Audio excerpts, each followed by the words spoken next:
Dear students, today I will explain another stanza of Thomas Gray's poem Elegy written in country churchyard.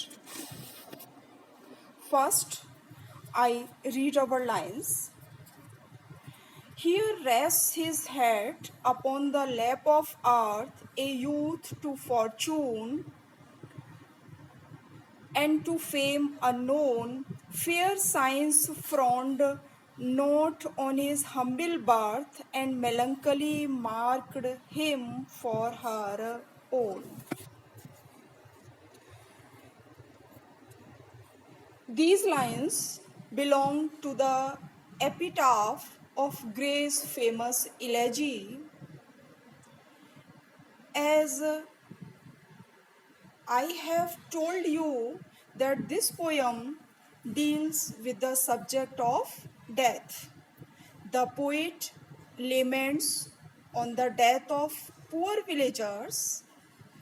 In the end of the morning song, the poet writes an inscription to be written on his own grave.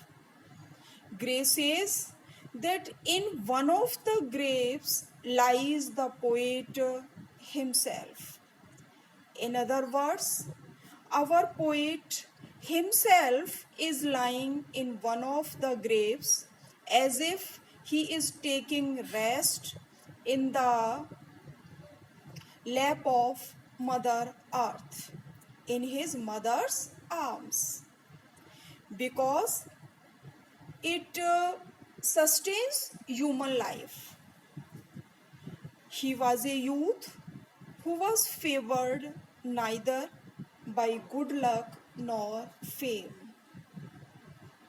He was born poor, and circumstances always remained unfavorable for him. Besides this, he could not get fame and popularity on account of poverty. But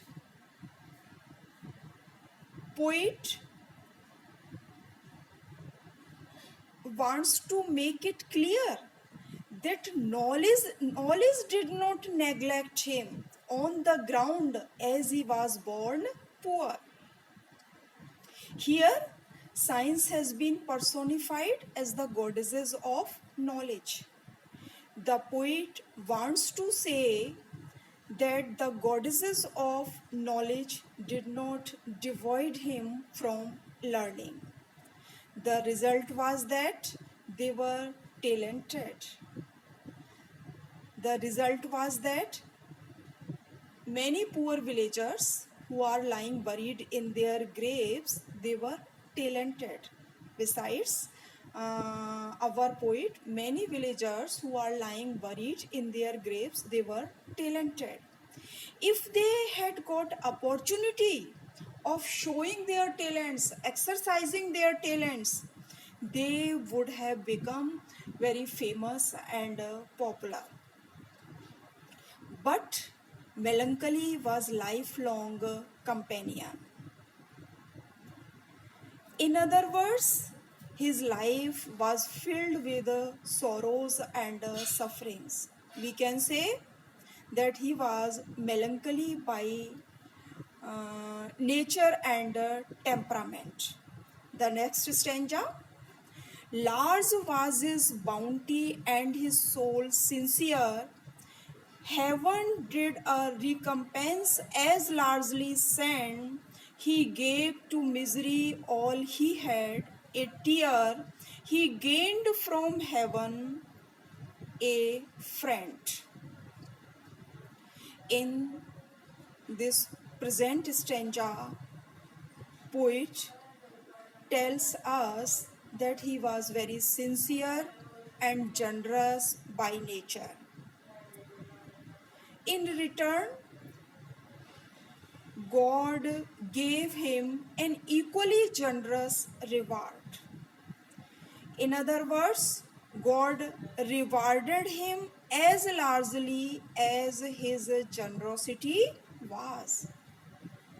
He gave away to the poor persons all he had. And all he had, you know, it was sympathy for the poor persons.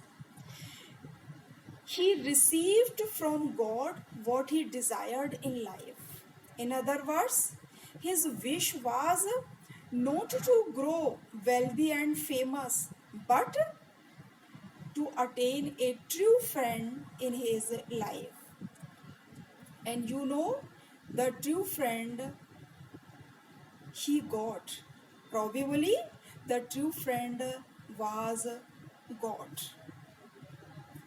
In the next stanza, first I read, no further seek his merits to disclose or draw his frailties from their dread abode.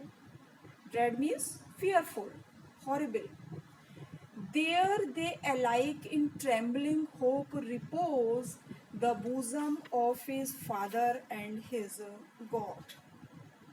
In the last stanza of the famous elegy, the poet requests to the alive villagers not to find out their faults. He says, now when he is lying in the lap of Mother Earth, they should not try to find out, to enumerate his faults and virtues. Because he is dead, he is no more, he is buried in his grave. His virtues lie in the hope that God will reward him for their good deeds. And his faults are trembling with the hope that they would be forgiven by God, as he is very generous and merciful. Thanks. Okay.